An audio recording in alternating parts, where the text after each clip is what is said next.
اپنے دل کو مضبوط بناؤ اور اللہ پر یقین رکھو، وہ تمہاری ہر مشکل آسان کر دے گا۔ رکاوٹوں اور مشکلات کے لیے پریشان مت ہو، ان کے پیچھے بہت سی حکمتیں ہیں۔ یہ آپ کا راستہ نہیں روکتی بلکہ بہترین راستے پہ لے جانے کے لیے آتی ہے۔ وہ کبھی بھی رسوا نہیں ہو سکتے جو کسی مشکل میں انسان کی بجائے اپنے رب کی طرف رجوع کرتے ہیں۔ کچھ آزمائشیں اور مشکلات ایسی بھی ہوتی ہیں کہ جن کے ختم ہونے پہ انسان کو احساس ہوتا ہے کہ یہ زحمت نہیں بلکہ رحمت کا باعث تھی۔ جو تکلیف تمہیں اللہ کے قریب کرتے وہ نعمت ہے۔ اللہ نے جسے جو بنایا ہے اسے اسی میں خوش رہنا چاہیے۔ اور سے اور ہونے کی چاہ انسان کو وہ بھی نہیں رہنے دیتی جو وہ حقیقتاً ہوتا ہے۔ وقتی طور پر بھلے اس کی مصلحتیں نہ سمجھ آئیں مگر حالات کے ساتھ ساری حقیقتیں سمجھ آ جاتی ہیں۔ جو کہانیاں اللہ کے سپرد کر دی جاتی ہیں ان کا اختتام کبھی مایوسی پر نہیں ہوتا۔ اپنے حال پر افسوس کرنا، اپنے آپ پر ترس کھانا، اپنے آپ کو لوگوں میں قابل رحم ثابت کرنا اللہ کی ناشکر گزاری ہے۔ اللہ کسی انسان پر اس کی برداشت سے زیادہ بوجھ نہیں ڈالتا۔ بیمار اور لاغر روحیں ہمیشہ گلہ کرتی ہیں، صحت مند ارواح شکر کرتی ہیں۔ زندگی پر تنقید خالق پر تنقید ہے اور یہ تنقید ایمان سے محروم کر دیتی ہے۔ کبھی کبھی میں یہ سوچتا ہوں کہ یہ بھی تو ممکن ہے کہ اللہ ہمیں بے بسی اور تنہائی کی انتہا پر لا کر خود سے دوستی کا موقع دے رہا ہو۔ زندگی کے ہر موڑ پر جہاں امتحان ہوتے ہیں وہیں اللہ کی مدد بھی موجود ہوتی ہے۔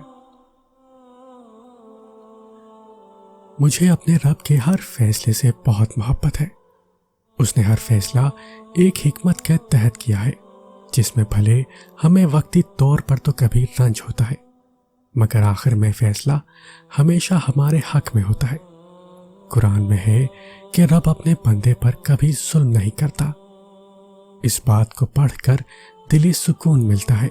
ہر وہ شخص جو دوسرے کو تکلیف دیتا ہے بدلے میں اسے بھی اسی تکلیف کا سامنا ہوتا ہے۔ مجھے رب کی صفت سے محبت ہے، اسے ہی تو مکافات عمل کہتے ہیں۔ بے شک رب اپنے بندوں پہ نہ ظلم کرتا ہے اور نہ ہی کرنے دیتا ہے۔ تمہاری ہر وہ دعا جو تم نے پوری شدت سے مانگی ہے وہ اللہ کے پاس بہت سنبھال کے رکھی ہوئی ہے۔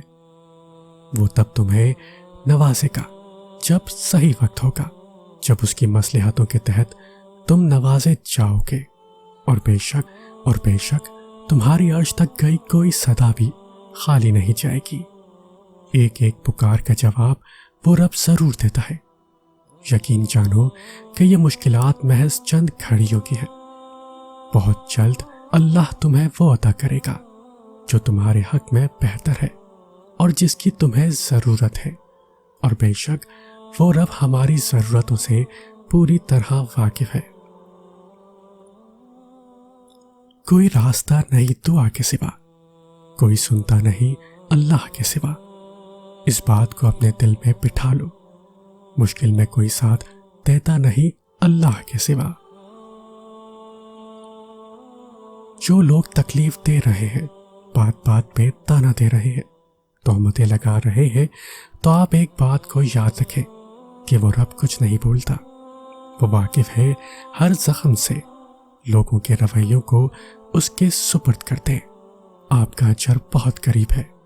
آپ کے صبر کے سفر میں آپ کا رب آپ کے ساتھ ہے، مایوس مت ہو۔ جس تکلیف سے گزر کر تم یہاں تک پہنچے ہو، جو بے سکونی اب تک تمہاری روح میں اتری ہوئی ہے، ان قریب اس بے سکونی کے بعد اللہ تمہیں ایسا سکون دے گا تم بھول جاؤ گے کہ بے چینی کبھی تمہاری روح کا حصہ تھی۔ بیدار کرنے والا غم غافل کرنے والی خوشی سے بہتر ہے۔